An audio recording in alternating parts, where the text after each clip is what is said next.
You've heard those comedy writing rooms where if the whole room doesn't laugh, they throw out the joke. We're our own version of that. Like if someone will come in with an agenda, all three of us will come in with things that are on our mind, things that we want to express, things, and some of it sticks to the other two and some just goes away. And we've all learned to drop that stuff because you can't shoehorn it in.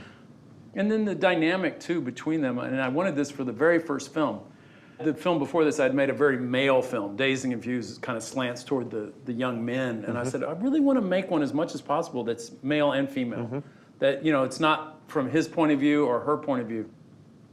It's good we all listen to each other, but I feel like because I'm the only woman in the room when we work, they both listen to me, maybe more than a usual kind of co-writing. I think we always end up having the three of us agreeing on what we're doing.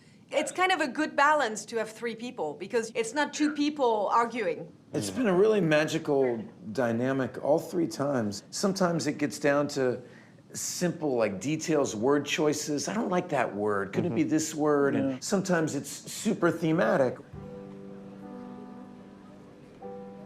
I remember like we would be working on the final scene of Before Midnight and I'd go for a walk and come back and say, I now know what needs to happen in this scene. And I'd say it to Rick and Julia and they'd be like, that's not good.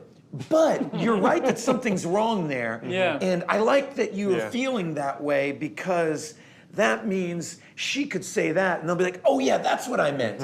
And so ideas that are okay quickly get revised twice. Right.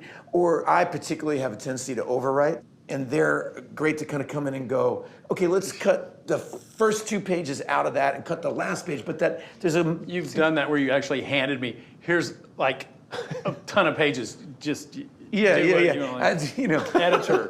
Just see if there's some good lines.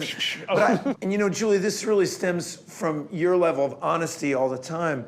Is that it's just Julie's 100% straightforward. I like that. I don't like that, and that is so wonderful to not spend 2 hours. We cut through it so quickly. Yeah. You have an idea or a joke, and we'll look at each other, and this is where we go beyond like not trying. We can't really hurt each other's feelings, just being honest. You know, I'll say something that I think is maybe an Ethan will just go, I think I've seen that before. Is that or you just is that original? Have we heard this before anywhere? Is it just drop it. It shouldn't be in our movie. That's the only way we're able to do those films, really. You know, you can fight for an idea, but if it doesn't talk to the two others, you know, eventually it's dropped, you know. And unless it's an idea that you'll fight all the way through, but I don't think we've ever had that fully.